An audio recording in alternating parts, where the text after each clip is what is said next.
నిజంగానే అనిపించింది.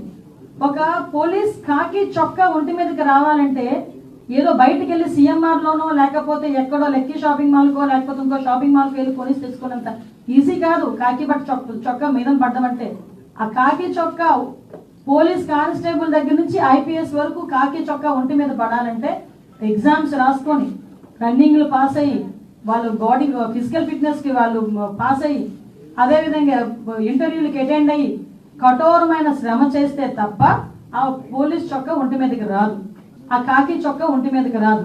అటువంటి కాకి చొక్కా నేను ఓడదీస్తాడట.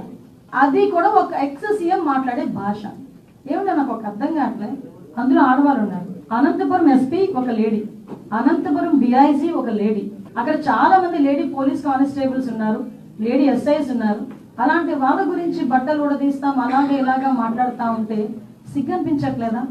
సంస్కారమేనా అది? కనీసం ఒక సంస్కారంతో కూడా మాట ఒక ఎక్స్ సీఎం గా మాట్లాడాలి అన్న ఇంగిత జ్ఞానం లేకుండా ఎక్కడికి వచ్చి మాట్లాడుతున్నాడు? ఇది ఒక విక్టిమ్ హౌస్ దగ్గరకు వచ్చి మాట్లాడే పరిస్థితులు.